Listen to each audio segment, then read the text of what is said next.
Good morning. Good morning. Good morning, Michiganders. What an honor it is to follow two great Michigan women leaders. Yes, Governor, Gretsch, to follow your governor. She has been remarkable. Every time I hear her speak, I think sharp. Sharp in her message, sharp in her effectiveness, sharp in her state, sharp all around the country, bringing the message of working families, the message of Michigan across the country. Thank you for electing such a great, great governor as Gretchen Whitmer. Was she just wonderful to hear? And before that, we heard from another great Michigan governor, now a member of President Biden's cabinet. She has been so remarkable. Madam Secretary, thank you for what you are doing as Secretary of Energy. You taught us a lot as Governor of Michigan, and now talking about did you hear what she said? Never before in our country as history have so many people been working. That is as beautiful a compliment as that. Thank you for making all of that possible. My purpose here this morning is to sing the praises of two great Michiganders. But I want to sing all of your praises because so much is riding on you, and you have taken the responsibility to not only make a better future or increase an already great future for Michigan, but have an impact on the rest of the country. Well, Gary Peters is leading the way to hold and win more seats in the United States Senate. That's so important. Thank you, Michigan, for Gary Peters. And we in the House fully intend to to win the House. But in order to win, you cannot add by subtracting. You cannot add by subtracting. So we have to hold the seats that we have that are very important. And let me just say that because Dan is leaving, we have a vacancy, and because we have some more opportunities, because of Alyssa running for the Senate, we have another seat there. So we have to win those seats. You know who they are. Well, if you want me to talk to you about them, Alyssa Slotwin will take Debbie Stabenow's place in the United States Senate. The difficult seat, the challenging seat, we have to win it, is Hillary Slotkin, who is here today. Let's hear it for Hillary Slotkin. Give us a wave. And then we have a new red to blue, Carl Malinga. We have to elect Carl Malinga. Kristen McDonald-Ribbett. We have to elect Kristen Ribbett. And Curtis Hertel.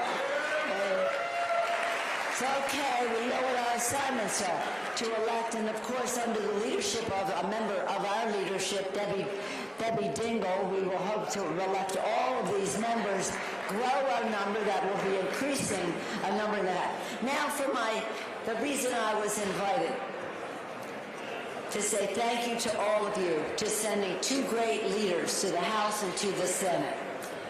Let me start with Debbie Stabenow because she served in the House, and I want to just tell you what it was like serving with her there.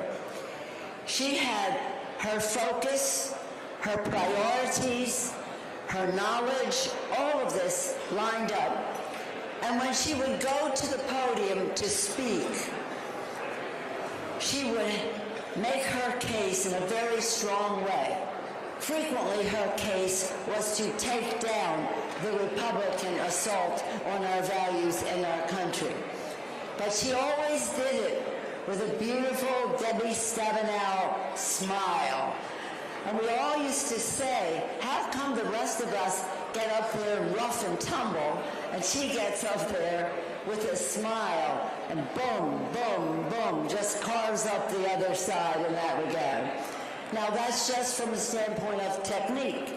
From a standpoint of values, She left us to go to the United States Senate, where she chairs the Agriculture Committee.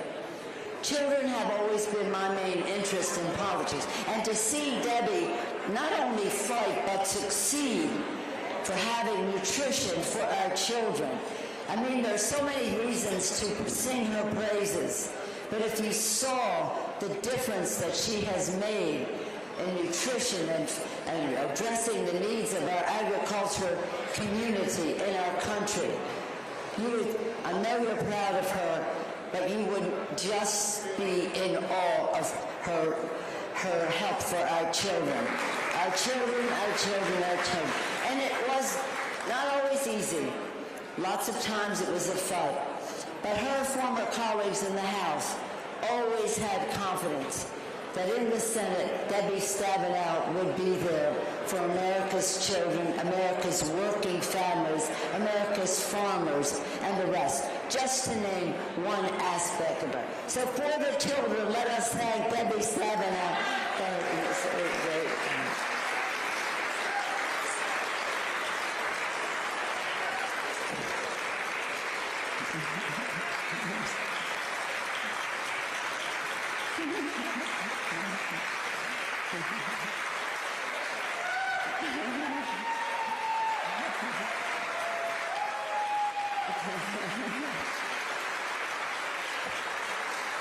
That's just one example, but she rules on that.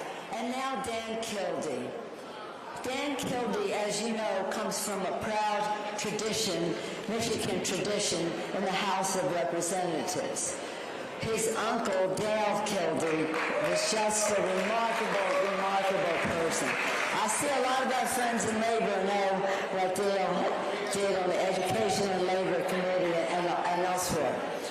But when Dan came, following in a great tradition, he immediately made his own mark in the House of Representatives and established such a record of greatness. One thing I want to tell you about, I could talk all day about both of them. One thing I want to tell you about him is what he did about the water challenge in Flint. As soon as, when the world learned, well, Dan knew early and showed us early what was happening in Flint, Michigan. Many of us were taken to Flint by Dan, his home, to see what was happening to the families of Flint, Michigan, because of what was happening to the water there. Dan didn't just take us and tell us. He made us listen to the people, to tell their stories, the people of Flint, Michigan. It was heartbreaking to hear. It has been heartbreaking to hear. But they knew that not only did Dan Kildee speak for them, they enabled Dan Kildee to speak for themselves. And he spoke for them in the Congress of the United States, relentlessly, persistently, dissatisfiedly, in every way. He addressed the concerns of the people of Flint, not just in terms of the actual water, but the impact that the water was having on the brains of the children. So we heard from the doctors, we heard from the nutritionists, we heard from all of the people who are driving home to us the injustice of the water scandal in Flint, Michigan. So what did he do about it? We were not in the majority at that moment, yet back again, and he went to the Speaker and said to the Speaker of the House at the time, I must have some remedy in our legislation. They were never sort of inclined to give us what we wanted on our side of the aisle. But the moral case that Dan Kildee made, the moral case that he made, the vision of something better for the people of Flint, the knowledge of the impact that it was having on people, the personal stories that he could tell the hearings that he had proved irresistible to the then Republican Speaker of the House.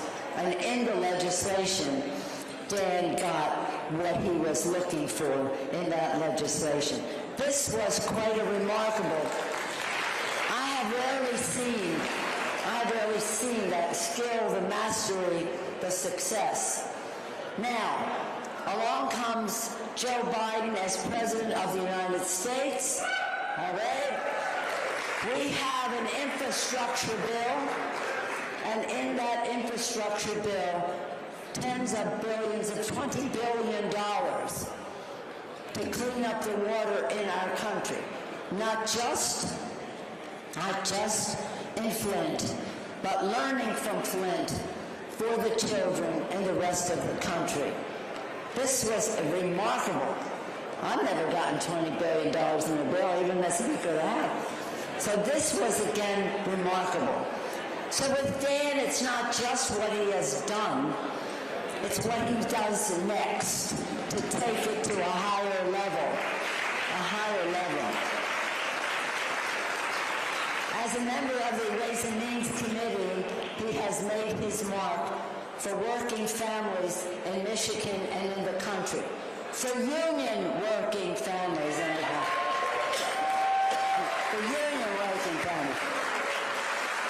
His motto with the rest of us is, when we have a problem, we don't agonize, we organize, we unionize.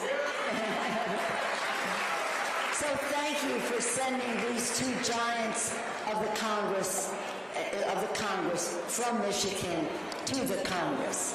And now they will go on their way, but their legacy lives on in the Congress.